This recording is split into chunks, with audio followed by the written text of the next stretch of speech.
교회의 존재 이유는 모든 사람들에게 영생의 길이 있음을 전하고 그 영생의 기쁨을 가지고 살아가도록 돕는 데 있습니다.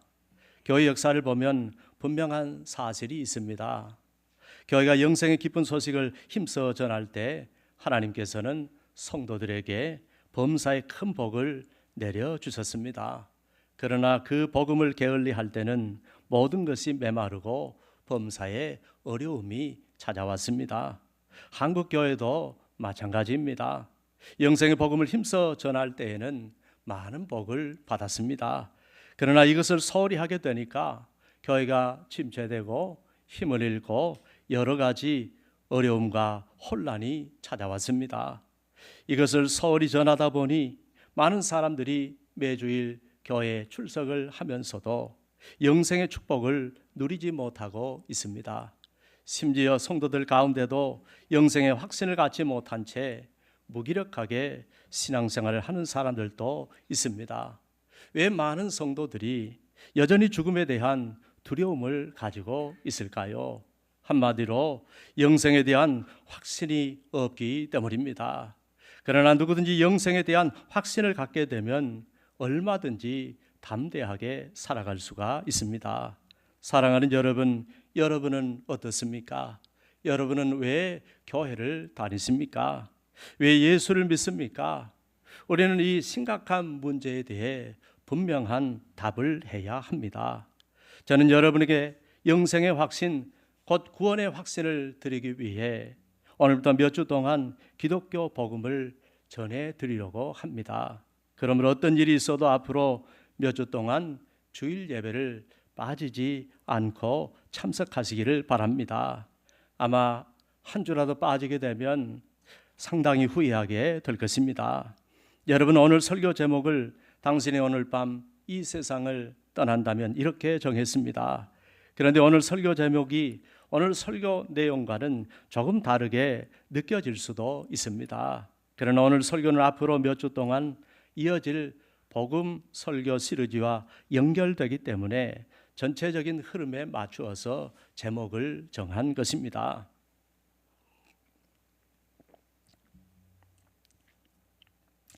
여러분, 교회를 다니는 사람들의 얼굴을 보면 대체로 밝습니다. 세상 사람들과 구별된 만큼 밝은 표정을 가지고 있습니다. 왜 그렇습니까? 우리 심령 속에 복음이 들어가고 은혜가 임하며 성령께서 우리의 영혼을 밝히 비추어 주시기 때문입니다. 빛 대신 우리 주님이 우리의 영혼을 비추어 주시기 때문에 우리의 마음도 밝고 얼굴도 밝고 우리 인생도 밝아지는 것입니다. 무엇보다 우리의 심령에 평안이 넘치고 얼굴이 밝은 이유는 우리 안에 영생이 있기 때문입니다. 그런데 오늘 우리가 영생의 문제에 들어가기 전에 먼저 하나님에 대해 알아야 합니다. 왜냐하면 영생은 위에서 하나님께서 주시기 때문입니다. 그래서 우리는 창세기부터 곧 창조주 하나님부터 시작해야 합니다. 성경도 창세기부터 시작합니다. 창세기 1장 1절에 태초에 하나님이 천지를 창조하시니라고 하셨습니다. 우리가 가장 먼저 알아야 할 것은 태초에 하나님이 천지를 창조하셨다는 사실입니다. 하나님이 창조주라는 사실입니다. 여러분, 진화가 아니라 창조입니다. 생명에서 생명이 나오는 것입니다. 영적인 분에게서 영적인 것이 나오는 것입니다. 영혼이 나오는 것입니다. 이것이 우리 기독교 신앙의 첫 출발점입니다. 이 사실이 분명해야 우리의 신앙의 기준이 생기는 것입니다. 이것이 흔들리면 모든 것이 흔들리게 됩니다. 하나님께서 온 우주 만물을 창조하셨고 그 하나님께서 여러분도 창조하셨음을 믿으시기 바랍니다. 여러분, 진돗개가 아무리 영리해도 성경책을 끼고 교회에 나가는 진돗개는 없습니다. 세상에 영리한 동물들이 많습니다. 침팬지도 영리하고 돌고래도 영리합니다. 여러분, 놀라지 마십시오. 과학자들의 연구에 따르면 천재 돌고래 IQ가 120까지 나온다고 합니다. 코끼리도 상당히 지능이 높은 동물이라고 합니다. 그러나 아무리 침팬지가 영리하고 돌고래가 똑똑해도 성경책을 끼고 교회에 나오는 동물은 없습니다. 왜 그렇습니까? 그들에게는 영혼이 없기 때문입니다. 그러나 사람에게는 영혼이 있습니다. 사람은 영적인 존재입니다. 그래서 사람은 신을 찾습니다. 신을 섬깁니다. 신 앞에 엎드립니다. 어느 시대든지 어느 민족이든지 어떤 나라든지 사람이 사는 곳에는 반드시 신을 섬기며 살았습니다. 선사 시대에도, 고조선 시대에도, 신라 시대에도, 조선 시대에도, 지금도 사람이 사는 곳에는 다 신을 섬기고 있습니다. 여러분, 선진국도 섬기고 후진국도 섬깁니다. 백인도 섬기고 흑인도 섬깁니다. 미국이나 영국과 같은 선진국도 섬기고 아프리카 부족 사회나 남태평양의 외딴 섬에도 다 신을 섬깁니다. 이것은 누가 가르쳐 주어서 그런 것이 아닙니다. 배워서 그런 것도 아닙니다. 무슨 정보가 있어서 그렇게 된 것도 아닙니다. 예전에 아메리카 대륙을 발견했을 때 서양 사람들은 그곳을 신대륙이라고 했습니다. 호주 대륙을 발견했을 때도, 인도를 발견했을 때에도 서양 사람들의 눈에는 그것들은 다 미지의 세계였습니다. 그때는 전화도 없었고 텔레비전도 없었고 비행기도 없었습니다. 서로 연락할 방법도 없었습니다. 문명 세계와 완전히 단절되어 있었습니다. 문화도 달랐고 언어도 달랐고 대륙도 달랐습니다. 그런데도 사람들은 어디서든지 신을 찾았습니다. 왜 그렇습니까? 인간은 영적인 존재이기 때문입니다. 하나님께서 인간의 영혼 속에 하나님을 찾지 않으면 살 수 없도록, 견딜 수 없도록, 하나님을 섬기며 살도록 우리의 영혼 속에 영적인 본능인 영적인 유전인자를 심어 넣으셨기 때문입니다. 신학적으로 이것을 하나님께서 인간의 영혼 속에다 종교의 씨앗을 심어 넣으셨다고 하는 것입니다. 그래서 모든 시대와 모든 민족 속에서 사람들이 신을 찾고 신을 섬기는 것입니다. 사람들은 알라를 섬기기도 하고요, 석가모니를 섬기기도 했습니다. 조상신을 섬기기도 하고 여러 귀신들을 섬기기도 했습니다. 우리나라에도 예전에는 부엌에 가면 부엌귀신, 광에 가면 광귀신, 부적을 붙여놓고 몸에 지니고 다니고 심지어 베개나 팬티 속에도 부적을 넣고 다녔습니다. 조상신을 섬기고 당산나무를 섬기고 돼지 머리를 놓고 절을 하기도 했습니다. 그러면 왜 사람들이 이렇게 신을 섬길까요? 다시 말하지만 인간에게는 영혼이 있기 때문입니다. 그러나 짐승에게는 영혼이 없습니다. 짐승은 육이기 때문에 배부르면 끝납니다. 배부르면 만족합니다. 사자 앞에서 임팔라 사슴이 뛰어다녀도 배부르면 쳐다보지도 않습니다. 그러나 사람은 그렇지 않습니다. 사람은 영혼을 가진 존재이기 때문에 배불러도 만족하지 못합니다. 지식을 채워도 만족하지 못합니다. 돈을 가져도 만족하지 못합니다. 명예를 얻어도 만족하지 못합니다. 권력을 가져도 만족하지 못합니다. 이런 것들로는 인간의 영혼이 절대로 채워지지 않기 때문입니다. 인간의 영혼 속에는 오직 하나님만이 채울 수 있는 영적 빈 공간이 있습니다. 그 공간은 하나님으로만 채울 수 있습니다. 하나님의 것으로 채워질 때 비로소 참된 만족이 찾아오는 것입니다. 여러분, 왜 사람들이 방황하고 있을까요? 왜 사람들이 쾌락을 쫓고 헤매고 있을까요? 왜 사람들이 모든 것을 다 가져도 만족하지 못하는 것일까요? 영적인 것을 못 채웠기 때문입니다. 영적인 것을 채우지 않았기 때문입니다. 다른 것으로 채웠기 때문입니다. 육적인 것, 인간적인 것, 썩어질 것, 세상적인 것을 채웠기 때문입니다. 그래서 이 세상 그 어떤 것으로도 참 만족함이 없는 것입니다. 그러나 하나님께서 신령한 은혜로 우리의 영혼을 채워주실 때 우리에게는 참 만족이 있는 것입니다. 그래서 인생의 방황은 하나님을 만나면 끝이 나는 것입니다. 그리고 하나님의 아들 예수 그리스도를 만나면 끝이 나는 것입니다. 모든 인생은 주님 안에서만 참된 만족을 누리게 되는 것입니다. 그러므로 하박국 선지자는 이렇게 고백했습니다. 비록 무화과 나무가 무성하지 못하며 포도나무에 열매가 없으며 감람나무에 소출이 없으며 밭에 먹을 것이 없으며 우리의 양이 없으며 외양간에 소가 없을지라도 나는 여호와로 말미암아 즐거워하며 나의 구원의 하나님으로 말미암아 기뻐하리로다. 여러분, 이것이 하나님을 아는 사람의 고백입니다. 그런데 어떤 사람은 하나님을 믿으려면 내 주먹을 믿으시오 라고 말하는 분들이 있습니다. 그러나 그런 말은 힘이 있고 돈이 있고 배경이 있을 때 하는 말입니다. 교만해서 그렇고 아직 세상 물정을 몰라서 그렇습니다. 사람은 어려움을 당하면 달라집니다. 그래서 포탄이 떨어지는 참호 속에는 무신론자가 없다고 말합니다. 인간은 결국 신을 찾게 되어 있습니다. 신을 섬기게 되어 있습니다. 그러나 인간은 죄인이기 때문에 영적으로 어두워져 있습니다. 죄가 우리의 영적인 눈을 가려서 참신을 찾지 못하는 것입니다. 창조주 하나님을 찾지 못하는 것입니다. 인간은 범죄함으로 하나님을 떠났습니다. 영원하신 아버지를 떠났습니다. 여러분, 고아는 엄마 아빠를 본 적도 만난 적도 들어본 적도 없기 때문에 고아 스스로는 부모를 찾을 수가 없습니다. 마찬가지로 영적으로 어두운 인간들이 신을 찾는다고 하면서 이것이 신이다, 저것이 신이다라고 하며 서로 자기 신이 맞다고 주장합니다. 그러나 여러분, 주먹만한 인간의 머리로 찾은 것이 어떻게 참 신이겠습니까? 죄인의 머리로 찾은 것이 어떻게 참 신이겠습니까? 유한한 인간이 어떻게 참신을 찾아낼 수 있겠습니까? 영적으로 눈이 가려진 우리가 찾은 것이 어떻게 참신이겠습니까? 사실 이 세상의 모든 신은 인간이 찾은 것입니다. 죄인이 찾은 신입니다. 영적인 맹인인 인간이 만들어 놓고 그것을 신이라고 섬기는 것입니다. 어떤 사람은 돌로 부처를 만듭니다. 어떤 사람은 목각 인형을 만들고 드라빔을 만들고 부적을 만듭니다.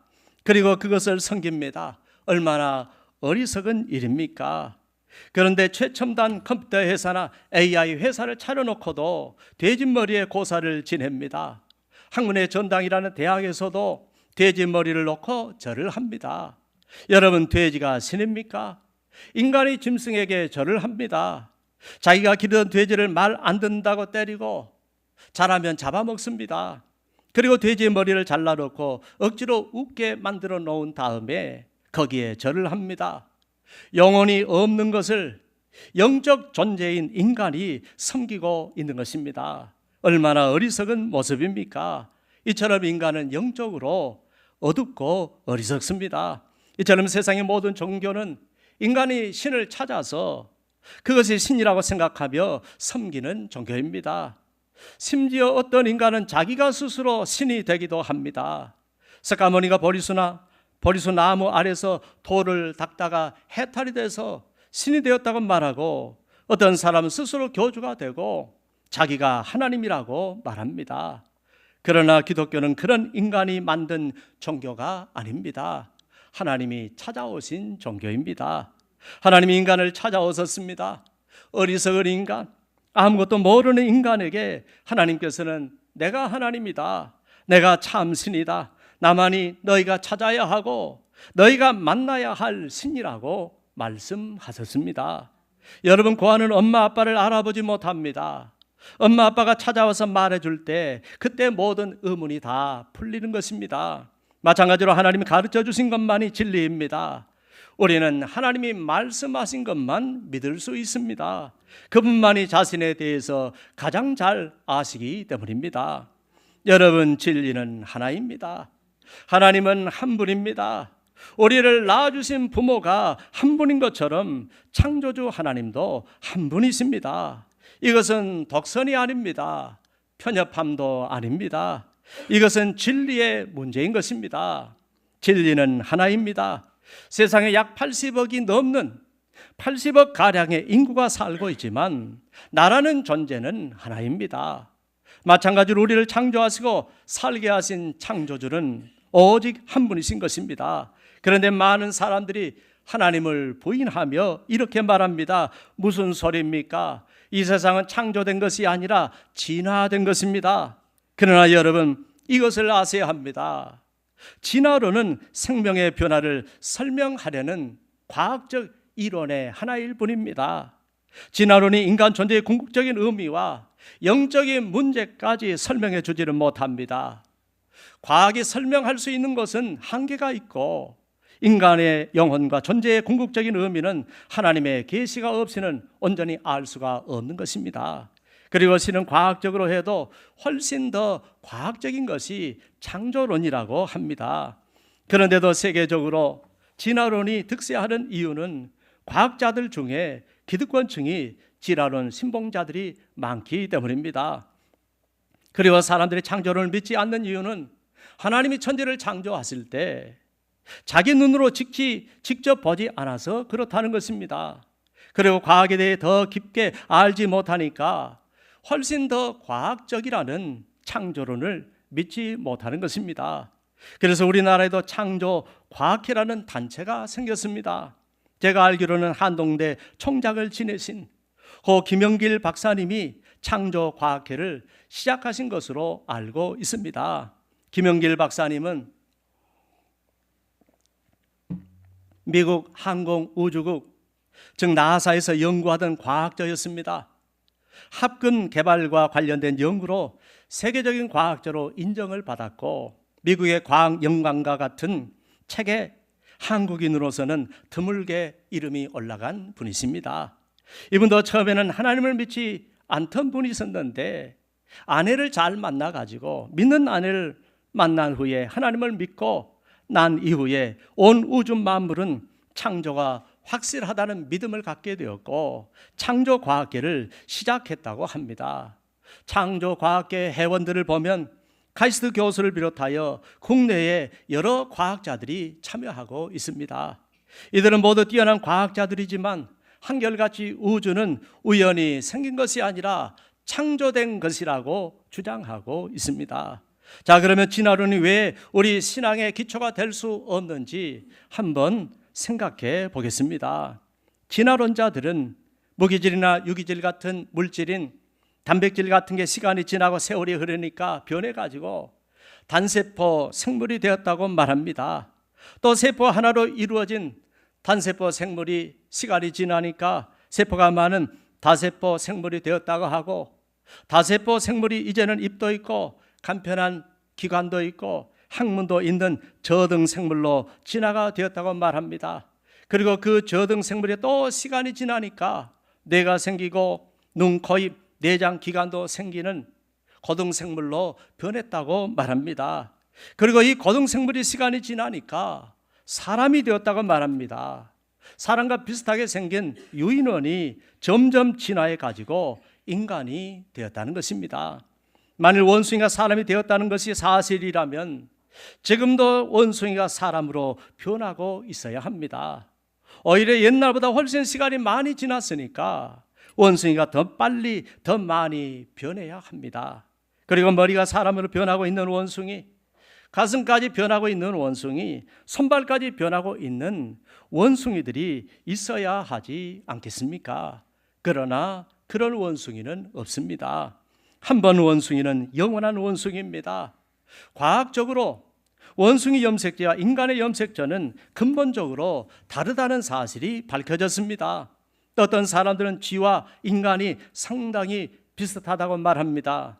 의학적으로 봐도 굉장하답니다. 그래서 의학 연구에서도 쥐를 이용한 실험이 많이 이용되고 있습니다. 여러분, 비슷하다고 해서 쥐하고 우리가 비슷하게 닮았습니까? 겉모습도 다르고 마음도 통하지 않습니다. 오히려 창조론이 더 과학적입니다. 한번 생각해 보십시오. 호랑이 새끼가 낳으면 무엇을 낳습니까? 호랑이를 낳습니다. 사람이 결혼해서 아이를 낳으면 무엇이 태어납니까? 사람입니다. 이것은 너무나 분명한 사람입니다. 돌연변이도 그 안에서 돌연변이지 절대로 본질이 변하지 않습니다. 과거에 원자력 발전소 근처에 살던 집에서 태어난 아기가 뇌가 없는 경우가 있다고 들었는데, 그러나 그 아이도 사람이 낳았기 때문에 사람의 모습으로 태어납니다. 인간이 다른 존재로 변하는 것은 없습니다. 제가 제주도에 갔을 때 동백나무에 장미꽃이 피어 있는 것을 본 적이 있습니다. 처음 보면 이상하게 생각할 수 있습니다. 그러나 유전자를 조작했기 때문에 그렇게 된 것입니다. 유전자가 설계된 그대로 나온 것입니다. 언니가 영국의 한 연구소에서는 유전자를 조작해서 돌이라는 양을 복제하기도 했습니다. 이것도 역시 유전자에 담긴 정보 그대로 나타난 것입니다. 근본적인 존재가 다른 것으로 바뀐 것은 아닙니다. 질문 하나 하겠습니다. 콩을 심으면 뭐가 나지요? 콩이 납니다. 그러면 팥을 심으면 뭐가 나지요? 팥이 납니다. 한 번 콩이면 영원히 콩입니다. 한 번 팥이면 영원히 팥입니다. 마찬가지로 한 번 인간이면 영원히 인간입니다.